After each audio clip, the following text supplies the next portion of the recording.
I wanted to show you guys how to make my super simple, and it seriously couldn't be any easier, cranberry sauce recipe. I don't know about you, but in my house, cranberry sauce never lasts long, especially at Christmas time. I don't know how many jars I must pull out of my pantry and put into my fridge for my greedy family to totally demolish. I think it's because they also love it in sandwiches with leftover turkey and of course on the big day itself. But have you ever thought about making it yourself? Well, yesterday I was in the supermarket in my favourite reduced aisle and these beauties for £1. And did you know with cranberries you can get these and freeze them and they will last up for a year. So I'm going to be hunting out that reduced aisle for a little while and putting some away. But it is simple. There's only about 2 or 3 ingredients. But if you want to elevate it a little bit more, I have a tip for you. Plus, I'll be sharing with you how to sterilise your jars properly so that you don't get any nasty tummy bugs, because we don't want them at Christmas, do we?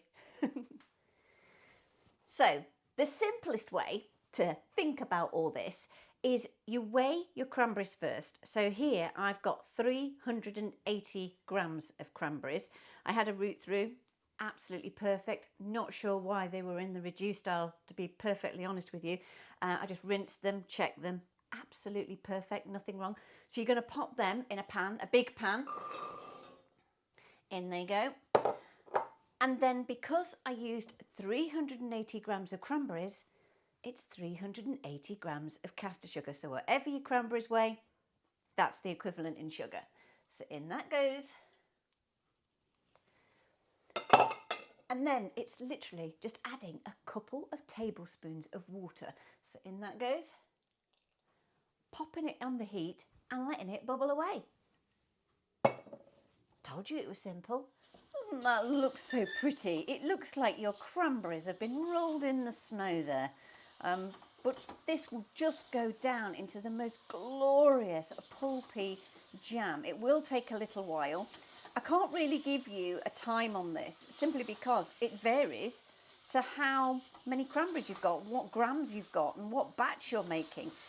But if you just get it up to warm, get it up to heat there, and then just let it simmer down gently. So now we've brought it up to that nice heat, and it simply is just letting that simmer and go to a nice, beautiful, pulpy jam.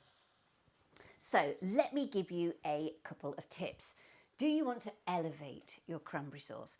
I know in my household, if I mess about with the original cranberry sauce recipe, they get a bit snappy, especially one of my sons. So I don't add anything else into it, but if you wanted to, you could put maybe a splash of port in there, which is also nice. I like it. They don't. Fair dues. The next thing I want to discuss with you is how to sterilise your jars. It is super important to make sure they're clean. Now, you can use old jam jars, absolutely fine. If you've got a dishwasher, just put them on the highest cycle you've got and let them dry out. Otherwise, if you don't have a dishwasher, just obviously rinse them with hot soapy water, get them nice and clean, pop your oven onto 140 degrees centigrade, put them upside down without the lid on a tray, and then let them dry out, and that should sterilise them nicely. If, she says, pulling behind her, you use these, the Kilner jars, and they've got that rubber seal, remove the rubber seal before putting in the oven. You can simply put these seals into like some like boiled kettle water to make sure that they're sterilised. If you put these rubber seals in the oven, could end up with a mess, and also they could end up being faulty. So that's another tip. One of the other questions I do get asked is, how do I know when my cranberry sauce is ready to put in the jar? Yeah, here's another little trick. Get a saucer like this, and I want you to pop it in the freezer. Not as bonkers as it sounds, because what will happen is that when you think it may be ready, you will put a tiny bit of the cranberry sauce onto this frozen plate, and if you can nudge it and it's sort of really is sort of stiff and jam-like, then you know it's ready. If you turn the plate and it's still really runny, you know you've got to cook it for a little bit longer. So don't be worried if you've never made jams and preserves before. This is an old trick which I've been using for years, especially if you don't have a sugar thermometer to be able to give you that proper benchmark of when something's set.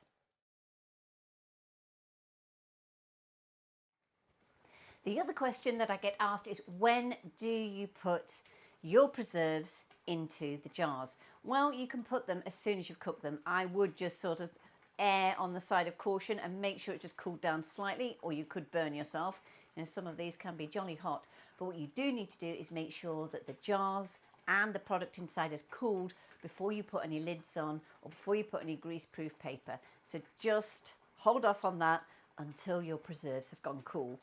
The full written recipe is on my website, cookingwithemily.co.uk.